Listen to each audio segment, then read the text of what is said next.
بص، انا عارف ان انت زهقان وملان وعاوز حاجه تطلعك من المود ده، وعلشان كده انا عملت لك قائمه باقوى 10 افلام كوميديه علشان تنقذك من الزهق والاكتئاب اللي انت غرقان فيه ده. والقائمه دي مكونه من 3 مستويات، كل ما دخلت في مستوى هتلاقي فيه افلام اقوى من المستوى اللي قبله. ومن غير كلام كتير خلينا نروح للمركز العاشر على طول، وهو فيلم عسكر في المعسكر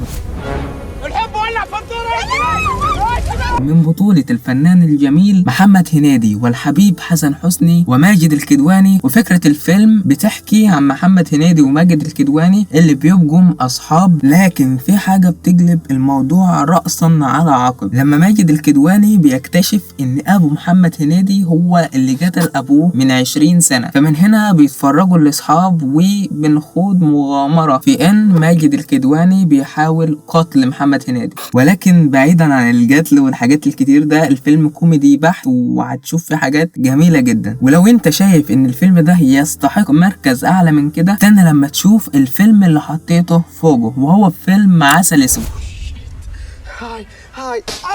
ولد تعالى هنا لا يسرقك. ولو عمرك سافرت برا مصر وريحت بعدها بفترة، هتحس ان احمد حلمي بيتكلم عنك شخصيا في الفيلم ده. بنشوف تمثيل حقيقي رائع من كل الناس حرفيا، من احمد حلمي اللي عمل شخصية مصري العربي بعبقرية. ده مصري العربي. يس يس يس يس وحشني يا مصري. ثانك يو. ومن ادوارد ومن لطفي لبيب. بس الفيلم ده محدش اختلف عليه خالص، كل الناس حرفيا بتحبه. ولكن الفيلم اللي جاي عليه خلاف كبير جدا، في ناس شايفاه انه تحفة وفي ناس شايفاه انه مبالغ فيه. فشوف انت هتكون في اي فريق. والفيلم اللي بنتكلم عنه هو فيلم عريس من جهة امنية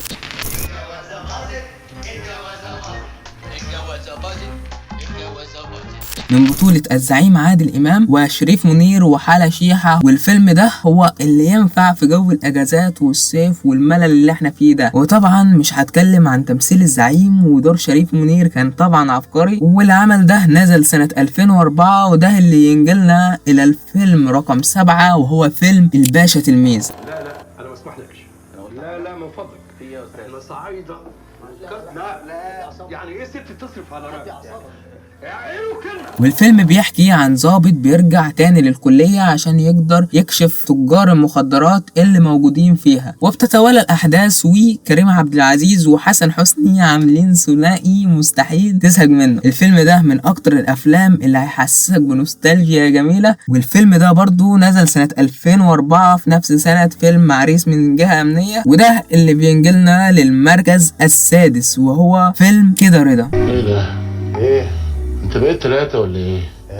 انت كده هتبتدي تقلقني عليك على فكرة. من بطولة الفنان المبدع أحمد حلمي، اللي قدم لنا المرة دي مش شخصية واحدة، لا 3 شخصيات مختلفين. انت ممكن تكون مصدوم حرفيا ان انا حطيته في المركز السادس، ولكن ده مش علشان هو مش حلو، لا علشان الافلام اللي جاية اقوى وبكتير، واوعدك انك هتنبهر من باقي القايمة دي. والعمل ده نزل سنة 2007 ومن تأليف احمد فهمي، الممثل يا جماعة. وده كان اخر فيلم في المستوى الاول. وعاوز اقول لك ان القايمة في المستوى الاول حاجة، وفي المستويين التانيين اللي جايين دول حاجة تانية خالص. بس لو وصلت معايا لحد هنا يبقى القايمة عجباك، فما تبخلش علينا بلايك وسبسكرايب. ويلا بينا ندخل على المستوى التاني. والمركز الخامس والاول في المستوى التاني هو فيلم 4 في مهمة رسمية، فيلم من بطولة احمد زكي. قصة الفيلم بكل اختصار هو ان احمد زكي بيتسلم له عهدة، وهي عبارة عن قرد ومعزة وحمار، ومهمته انه يسلمهم الى بيت المال في القاهرة. ورحلته دي بقى بيقابل فيها كمية عبث وكمية حاجات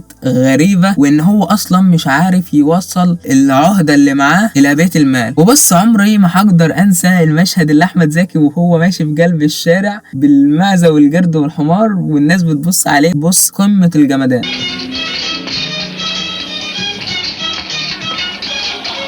وانا بحب الفيلم ده قوي، وبحب تمثيل احمد زكي فيه. وعلشان كده بنروح للمركز رقم 4، وهو فيلم بوحة. يا مش عايز تذبح الذبيحه بره التلخانه هتسجن مع المعلمين.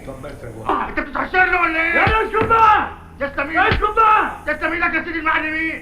والفيلم ده من اجمد الافلام لمحمد سعد بالنسبه لي، احلى حتى من الليمبي واحلى من اي فيلم محمد سعد عمله. اجمد فيلم في مسيره محمد سعد على الاطلاق، لانه من اكتر الافلام الكرياتيف اللي عملها. وعلشان كمان ما اقدرش انسى المشهد اللي بيتكرر كل عيد بتاع بوحه لما بيسلخ قبل ما يذبح، قمه برضو العبث في الفيلم ده. ايه ده؟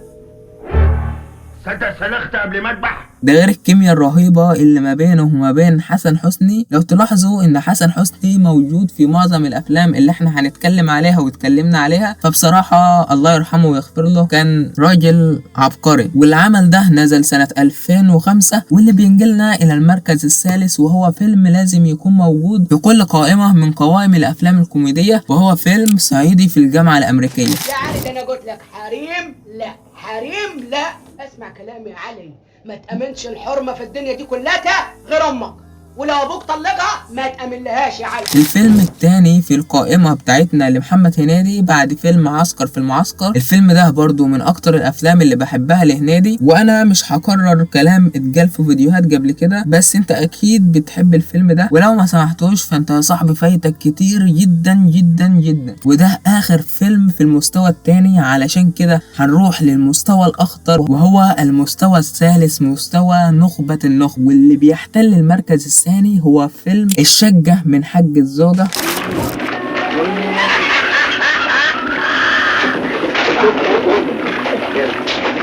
والعمل ده طبعا من اكتر الافلام اللي بحبها وبعشقها لمحمود عبد العزيز. والصدمه ان اصلا اتفرجت عليه بالصدفه، واحلى صدفه دي ولا ايه. وهتشوفوا محمود عبد العزيز في اطار مختلف تماما عن الافلام اللي بيعملها او عن الاطارات اللي بيعملها، حتى لو كان عامل كوميدي قبل كده، بس ده في حته لوحده كده. وعلشان كده بنروح للمركز الاول معانا يا جماعه، وهو فيلم اشاعه حب.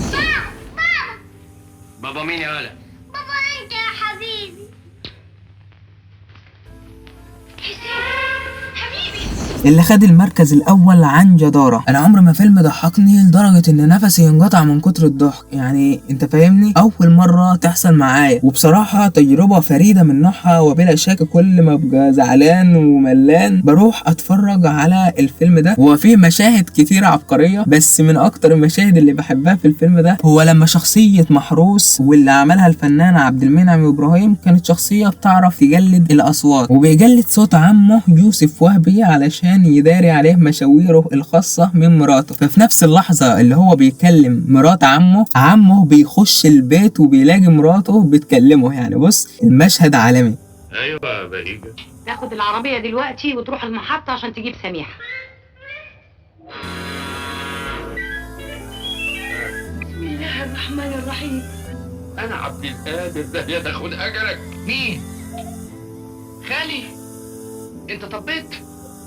الله يرحمك ويحسن اليك. ولو انت اصلا شفت كل الافلام دي فمبروك عليك، انت تيجي تمسك القناه بقى يا بالصحاب كده، تيجي تمسك القناه مكان. فبما انك هتاخد القناه مكاني، ما تنساش تعمل لايك لقناتك واشتراك وسبسكرايب وتفعل كل الحاجات الجميله دي، وشير لاصحابك، واكتب لي في الكومنتات الفيلم اللي كل ما حياتك تضيق عليك بترجع تتفرج عليه. وما تنساش تشوف الفيديو ده، والسلام عليكم.